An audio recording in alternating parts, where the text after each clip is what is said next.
If you've recently been through a rejection, then this video is for you. It doesn't matter if you were going out for a new job or promotion or even in a relationship. I want to talk to you about how to turn that rejection into a success. Stay tuned.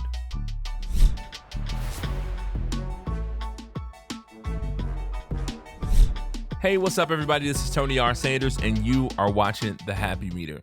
In today's video, we're going to talk about how to turn a rejection into success.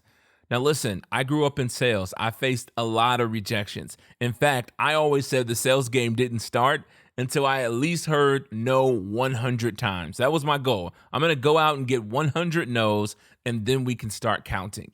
Think about that mentality for a second. Hearing a no could do a lot of different things to you emotionally and psychologically. But if we could take that no or that rejection and turn it into a success, that is the sweetest success you'll ever find. I can guarantee you that. And so I want to break down 3 things you can do to take that rejection and turn it into success. Number 1, this is the most important. I'm going to start right out with the most important. I don't want to waste your time. Don't take rejection personally.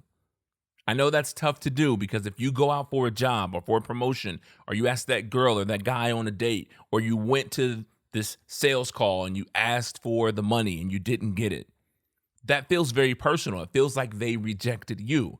That's not always what's happening. What's more likely is that they rejected the solution you provided to the problem that they had.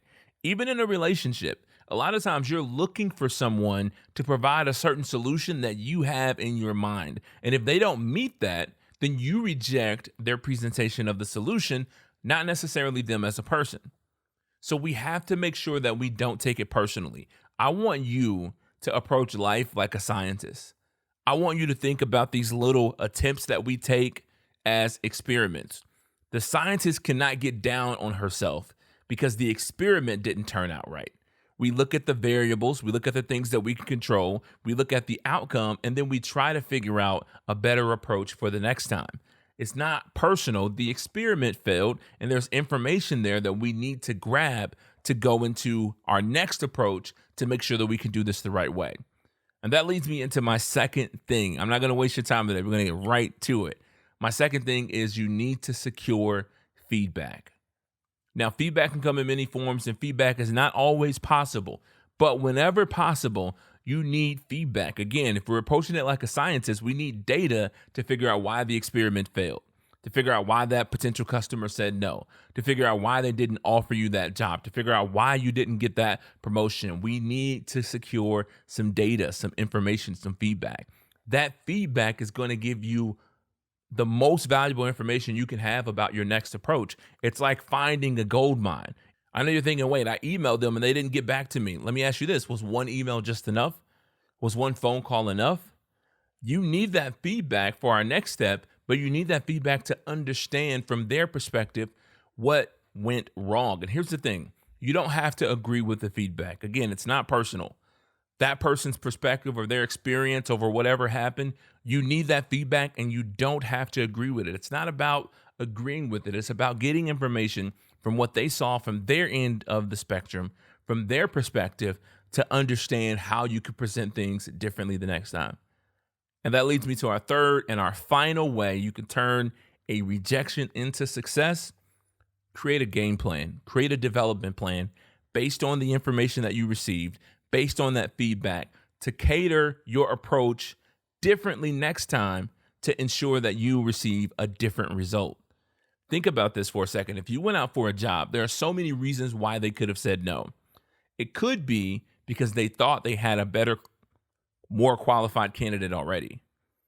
But it could be maybe you don't have the skills necessary to go do that job, and they saw that and they didn't want to take a risk on you. That's a real thing. So when you're developing your game plan, what you should do is take that information, whether you agree with it or not, look at the skills you feel like you need to improve on or they feel you need to improve on, and come up with a game plan to help you get better at those things.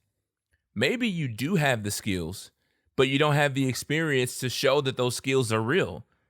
Then you need to come up with a game plan to either gain more experience or present your skills in a different way tied to your current experience to say, hey, I can really do this. Maybe you have the skills and the experience, but the way you present information is wrong. A lot of times I would talk to salespeople when I used to coach sales guys and girls, and I would tell them, hey, we got the best product, we got the best features, the best benefits, but how you're presenting them, they're never going to see the value in that. You kept talking about things C over here, and they really wanted things Z over here. So you didn't really customize your pitch to fit the needs or the problem that they have. As a matter of fact, there's a link over my head right now. There's a video where I talk about how to perform better in a job interview, and it's all about reverse engineering the problem that the potential employer, wants you to solve. And that's the best way to do it. So those are the 3 things we have to do to turn a rejection into a success. Number 1, we can't take it personally. Number 2, we have to seek and secure feedback. That is so critically important. And then number 3, we need a game plan. And I promise you, if you do those 3 things, you'll be working happier in no time. Listen, please subscribe to our YouTube channel. We put out videos just like this every single week.